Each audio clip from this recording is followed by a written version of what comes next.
తెలంగాణ అమరవీరుల స్తూపం దగ్గర నివాళులు అర్పించి వారి యొక్క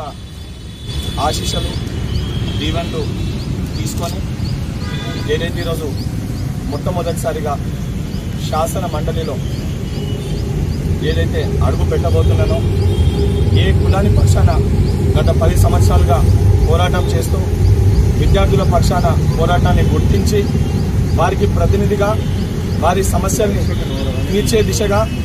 వారి సమస్యల్ని ప్రభుత్వ దృష్టికి తీసుకెళ్లే విధంగా ఒక వ్యక్తి ఉండాలని చెప్పని గౌరవనీయులు తెలంగాణ రాష్ట్ర ముఖ్యమంత్రి రేవంత్ రెడ్డి గారు, ఉప ముఖ్యమంత్రి బట్టి విక్రమార్క గారు, మా ఏఐసిసి నాయకత్వము, రాష్ట్ర నాయకత్వము అందరూ ఏకాభిప్రాయంతో ఎమ్మెల్యే కోటాలో ఎమ్మెల్సీగా నాకు అవకాశం కల్పించడం జరిగింది. ఏదైతే గత 10 సంవత్సరాలు ఏదైతే నా కులాని పక్షాన, నా యువ కులాని పక్షాన ఏ విధంగా వాళ్ళకు అండదండగా నిల్చున్నానో తప్పనిసరిగా నా వైపు, తప్పనిసరిగా యువ కులాని వైపు, విద్యార్థుల వైపే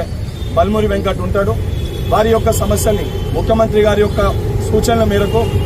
ప్రతి ఒక్క వారు ఎదుర్కొంటున్న సమస్యల్ని తెలుసుకొని వారి సమస్యల్ని ముఖ్యమంత్రి గారి దృష్టికి తీసుకొని వెళ్లి ప్రతి సమస్య పరిష్కారానికై నా వంతు పాత్ర పోషిస్తానని చెప్పని తెలంగాణ అమరవీరుల స్తూపం సాక్షిగా